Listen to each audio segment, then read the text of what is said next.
Hi friends, आपण मानकु मो channel को बहुत बहुत स्वागत। चलंतु आज आम बनैबा हैदराबाद स्टाइल सांबर।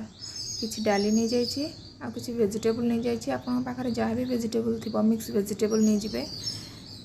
किछि खट्टा पानी नहीं जाइए। आम एबे कोन करबा सब परिबा को गोटे कड़ारे सिझेबा आ डाली को सेपरेट आ गोटे प्रेशर कुकर रे सिझे नबा। देखंतु मैं एक कड़ा नहीं गली ता भीतर पानी दे देली। पानी रे गैस ऑन कर दबा। परिबा तक सब पकईदेले टमाटो और लंका को डाली रे पकेबा कारण भल मिक्स से से तो किसी सॉल्ट किसी टर्मरिक पाउडर आपण स्वाद अनुसार आपण देकी तो सिझे नेबे। नेक्स्ट सेपटे एक प्रेशर कुकर रे डाली दे देली। कटा हितबा पियाज कटा हितबा टमाटो लंका सब आपण देकी ताको बॉईल करि नेबे। जदि आपण पारिबे तदरे भुसंगा पत्र सब पकईकी एकाथरे बॉईल करि नेबे। डाली को पूरा प्लेन हवा पर्यंत बॉईल करिवे।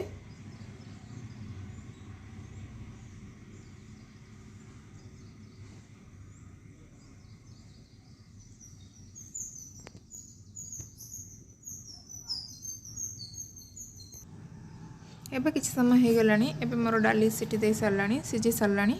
तो देखिबा डाली केमिति सिझिची।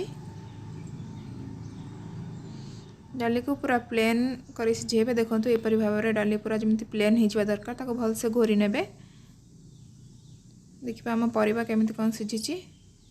परिबा भी सिझी आसलानी। 90% कुक हो गले परिबा ताथरे डाली मिक्स कर देबे।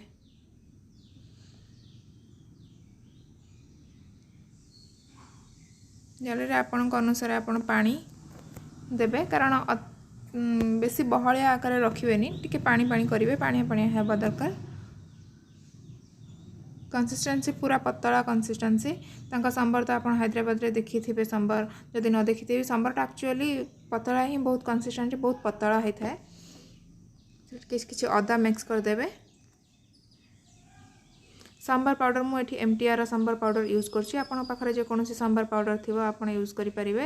2 रु 3 चम्मच सांबर पाउडर मिक्स कर देबे। तापर रखिथिबा खट्टा पानी को दे देबे तादेरे। तो भल भाबरे मिक्स कर देबे जेमति सांबर पाउडर लम्स किछि भी तादेर न रहइबा भल से मिक्स हे जिवो।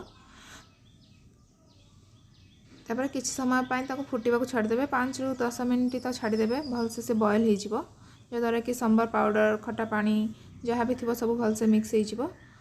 आ सेतरे आमे सॉल्ट दे दबा कारण खट्टा पानी देले सांबर पाउडर देले तो पानी भी बहुत सारा देचंती तो ता अनुसार सॉल्ट भी दरकार। तो स्वाद अनुसार आपन अनुसार आपन सॉल्ट देबे। आपन केते सांबर अछि तो से अनुसार आपन सॉल्ट देके मिक्स कर नेबे। ताको बॉईल होआ पई छाडी देबे। देखंतु म सांबर बॉईल हे सरलानी। तो एबे ये रेडी हे सरलानी। आकु खाली गोटे छुंक लगेबा। गैस ऑन करिवे। गैस ऑन करी सेथिरे गोटे पैन बसेबे। पैन रे किछि तेल नै जिबे। तेल रे आपन पाखरे जदि फुटण अछि फुटण पकेबे। मो पाखरे जीरा सोरिष आ किछि कंचा लंका आपन पाखरे जदि सुखिला लंका अछि सुखिला लंका यूज करि परिबे। भुसंगा पत्र आ छुच्चा रसुण देकी ताको भल भाबरे मिक्स करि नेबे। जेमिति भल से भाजी हे जिवो ता भल स्मेल गोटे आसीबो।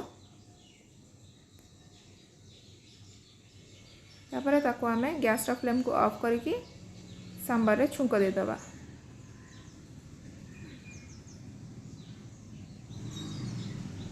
सांबर छुंक दे सारी सेथिरे किछि धनिया पत्र गार्निश कर दबा। आम सांबर रेडी। आपण माने भी एही परि भाबरे घरे सांबर बनांतु आ खांतु। Thank you.